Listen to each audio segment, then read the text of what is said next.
네, 여러분 반갑습니다. 땡제 웅크입니다. 자, 오늘은 용접사 월급에 대해서 한번 이야기를 해볼 텐데요. 용접사 하면 여러분들 다들 그러시더라고요. 용접사 돈 잘 벌지 않냐, 고수익 연봉이지 않냐, 뭐 다들 그렇게 이야기를 하시는데, 사실 저는 모르겠습니다. 그 돈 잘 번다는 기준이 얼마인지. 그래서 근데 제가 용접을 할 때 제가 느낀 점은 솔직히 뭐 적은 돈은 아니라고 생각을 해요.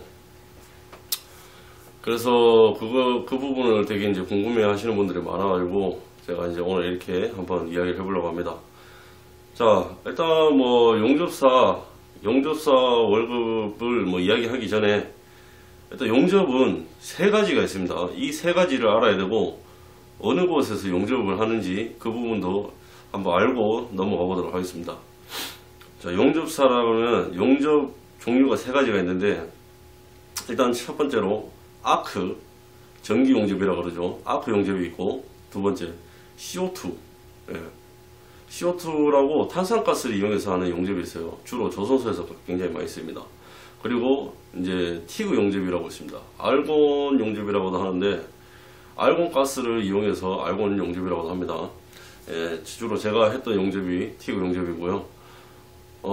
이 용접사들이 대부분 어느 곳에서 이제 일을 하냐면은 크게 세 가지로 나눌 수 있습니다. 크게 첫 번째로 조선소, 그 다음에 두 번째로 플랜트, 그 다음에 세 번째로 공장, 일반적인 공장이 있습니다. 자, 여기서 첫 번째로 조선소로 하면은, 조선소에서는 크게 CO2 용접과 티그 용접, 이 두 가지를 쓰는데요.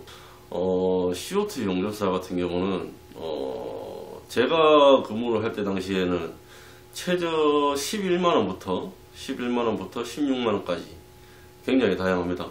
그 용접하는 사람의 기량에 따라서 다르지만은 11만원에서 16만원 정도, 일당으로 계산을 해서 월급을 받는 거죠. 뭐 예를 들어서 1월 1일부터 1월 31일까지 근무를 했다 그러면 뭐 2월 15일이라든지 뭐 길게는 2월 20일 날 나오는 데도 있고, 차이가 엄청 많이 납니다.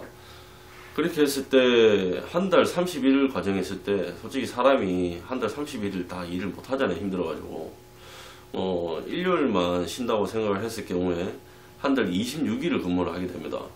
그럼 26일을 근무를 했을 때 11만원 받는 사람과 16만원 정도 받는 사람, 이렇게 계산해보면 대충 각이 나오죠. 자, 그리고 두 번째로 티그 용접사라고, 보통 일반적인 사람들은 이 용접하는 걸 보기가 되게 힘들 거예요.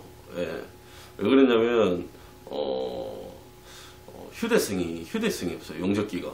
용접기 비용도 만만치 않고, 용접기가 휴대성도 없고, 약간 전문적인, 진짜 용접 중에서도 좀 전문적인 기술이라고 할 수도 있습니다. 티그 용접으로 이야기를 드리면, 일단 제 기준으로 이야기를 드리면, 제가 처음에 조선소 협력사에 첫 입사를 했을 때 13만원으로 시작을 했습니다.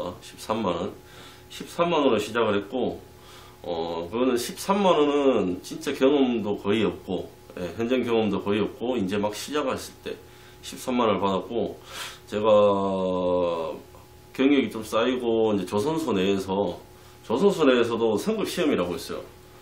성급 시험이라고 있는데, 예를 들면 일반 철이 있고 스테인리스 철이 있습니다. 스테인리스 외에도 여러 가지 철이 있는데, 그 재질마다 시험이 있어요. 그 시험을 보면 이제 성급 패스 해가지고 스티커가 나옵니다. 스티커가 나오는데, 그 스티커를 안전모에다가 하나씩 붙여요. 안전모에다 하나씩 붙이는데, 그 스티커 보유를 많이 하는 사람은 고기량자라고 볼 수도 있습니다. 시험만 패스를 하는 경우도 있죠. 시험만 패스를 하고 현장에서 RT라는 게 뭐냐면, 용접을 했을 경우에 그 용접부에 결함이 있냐 없냐, 그 부분을 이제 검사를 하기 위해서 엑스레이 촬영을 해요. 엑스레이 촬영을 하게 되는데, 사람 같은 경우도 그렇잖아요. 엑스레이 촬영을 했을 경우에 뼈가 어느 뼈가 부러졌는지, 뭐 뼈가 실금이 갔다든지, 뭐 골절이 뭐 파쇄골절, 분쇄골절, 뭐 이런 거 있잖아요. 그런 거를 이제 찾아내는 방법이라고 보면 되죠. 용접도 똑같습니다. 용접 부분을 검사를 해가지고 그 부분이 결함이 있냐 없냐, 결함이 있냐 없냐 그 테스트를 하는 게 RT라고 하는데, 테스트 했을 때 용접사들마다 그 불량률이라는 게 있어요. 불량률. 그 불량률이 뭐 퍼센테이지가 몇 프로냐 따라서 이제 용접사들 기량이 달라지기도 하는데, 거기에 따라서 단가 차이가 엄청 많이 납니다. 티그 용접사는. 이제 막 시작을 했을 때 13만원부터 시작을 해서 진짜 많이 받는 사람들, 티타늄, 티타늄이라는 재질도 있는데, 티타늄 하는 사람들은 뭐 30에서 40만원도 받는다고 하더라고요. 그 외에도 CO2 티그, 이 두 가지를 적용을 해가지고 두 가지를 섞어서 하는 용접도 있어요. 두 가지 섞어서 하는 용접도 굉장히 고단가를 받고 있습니다. 예. 그거는 이제 옛날에 조선소 경기가 좋았을 때 이야기고, 사실 지금 이제 조선소 경기가 되게 좋지 않지 않습니까? 조선소 경기가 되게 좋았을 때 이야기고, 요즘에 들리는 이야기로는 조선소 단가가 좋지 않다고 들었어요. 예. 티그 용접 아무리 잘해도 사실 요즘에 20만원 넘기기 힘들다더라고요. 예, 그렇게 두 가지가 있고, 두 번째가 있고, 이제 세 번째로 공장이 있습니다. 일반적인 공장. 일반적인 공장이 있는데, 일반적인 공장이라 하면은 여러 가지 제작하는 것들 있죠. 예를 들면, 예전에 제가 한번 면접을 보러 갔었는데, 거기는 레카를 만드는 곳이더라고요. 예, 고속도로 같은 데서 뭐 사고 나면은, 견인해가는 레카, 견인차죠, 견인차. 견인차 제작하는 데인데, 거기가 CO2 용접이랑 티그 용접 같이 쓰더라고요. 티그 용접, CO2 용접 같이 해가지고, 그때 제가 근로계약서 작성을 하려고 할 때 얼마 이야기를 했냐면, 솔직하게 터놓고 이야기하는 겁니다. 세금 부분은 회사에서 해결을 해주겠다. 대신에 시수령은 300만원 맞춰주겠다 하더라고요. 그때 제가 느낀 건데, 솔직히 공장에서 세후 300이면 나쁘지 않거든요. 주 5일제고, 주 5일제고, 뭐, 연장수당 따로 있을 거고요. 괜찮죠? 괜찮은데, 그때는 이제 제가 다리가 아파가지고 일을 못했었어요. 일을 못했었고, 공장 같은 경우도 진짜 천차만별이에요, 천차만별. 용접 이제 막 배워가지고 시작하는 사람들은 최저임금 주는 사람도 있고, 뭐 간혹가다 요즘에도 아직 최저임금도 못 받고 일하는 사람도 있다더라고요. 최저임금도 있고, 아까 말씀드린 것처럼 RT 용접, 배관, 파이프죠, 파이프, 배관 RT를 검사를 하는 공장도 있어요. 그 공장 같은 경우는 기본급 400부터 시작을 하더라고요. 거기서 자체 테스트를 진행을 하면서 뭐 어느 정도 할 수 있느냐에 따라서 400부터라고 하니까 뭐 많게는 450, 500까지도 받는 데도 있고요. 자, 이렇게 보면 용접사라고 해서 뭐 무조건 돈을 잘 번다는 건 아닙니다. 무조건 돈을 잘 번다는 건 아니고, 이 용접사라는 게, 이 용접 세 가지가 완전히 달라요. 용접이라고 다 똑같은 게 아닙니다.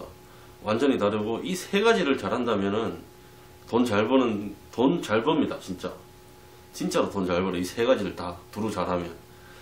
그 잘한다는 게 그냥 찢고 뽑고 뭐 하느라고 잘하는 게 아니고, 비파계 검사라는 게 있어요. 비파계 검사. 뭐 UT, MT, RT 이렇게 비파계 검사가 있는데, 이 검사를 해도 불량이 안 난다는 가정하에, 불량률이 적다는 가정하에 그 용접사는 굉장히 고단가를 받을 수 있다는 거죠. 자, 그래서 지금 제가 간략하게 정리를 하면, 조선소의 CO2 용접 같은 경우는 11만원에서 16만원까지 다양하고요. 자, 조선소에서 티그 용접 같은 경우는 보통 제가 지금 요즘은 모르겠습니다. 저도 조선소 쪽을 알아보지는 않아가지고, 조선소 같은 경우는 13만원에서 시작을 해가지고 많게는 최고 맥시멈 거의 40까지도 있습니다. 40까지 있습니다. 자, 그리고 일반적인 공장이 있는데, 공장도 굉장히 크죠. 차이가 최저임금부터 뭐 많게는 500, 600, 700, 그건 어떻게 계약을 하느냐에 따라 다른 겁니다. 다른 거고, 자, 아까 제가 설명이 하나 빠진 게 있는데, 전기 용접이 있지 않습니까? 전기 용접, 아크 용접이라고도 하죠. 이 용접이 여러분들이 아마 길 가다 보면 가장 쉽게 볼 수 있을 겁니다. 가장 쉽게. 휴대성이 좋고, 용접성은 모르겠어요. 용접성이 좋은 재질도 있고 안 좋은 재질도 있는 걸로 알고 있습니다. 근데 휴대성이 좋기 때문에 누구나 어디서든 용접을 할 수 있게 220V 전기만 꽂으면 용접을 할 수 있는 그런 장비이기 때문에 아마 굉장히 쉽게 볼 수 있는 그런 용접입니다. 그 용접 같은 경우는 그 용접도 차이가 큰 걸로 아는데 보통 그 용접이 많이 쓰는 데가 설비 쪽이 많이 쓰는 걸로 알고 있어요. 설비, 뭐 소방 설비라든지 뭐 기계 설비, 장비 설비, 설비 배관이라든지 서포트 이쪽으로 많이 쓰는 걸로 아는데 일용직으로 가서 일을 가도 보통 한 16만원 이상을 받는 것 같더라고요. 16만원. 근데 이 용접이라는 게 눈에 보이는 거기 때문에 조금만 어설퍼도 그냥 일반 사람들이 보면 진짜 알아요. 용접 잘하는 사람하고 못하는 사람 딱 보면 뭐라 해야 되지? 깔끔함이 달라. 깔끔함이. 용접 못하는 사람 보면 진짜 누가 봐도 더러워요. 엄청. 진짜 잘하는 사람은 엄청 깔끔해요. 진짜 이게 이게 사람 손으로 했나 싶을 정도로. 네, 그 정도로 사람들마다 이제 그 기량 차이가 있기 때문에 용접사가 정해진 단가는 없고 통틀어서 이야기를 하면 최저 시급보다 못 받는 사람도 있는 반면에 보통 400 정도는 가져간다고 보면 돼요. 400. 자기가 웬만큼 용접 좀 한다는 사람들 요즘 시국에 한 400 정도가 적당한 것 같아요. 400. 뭐 300에서 400 정도. 300에서 400 정도. 자, 이 정도면 어떻게 이야기 설명이 됐나요?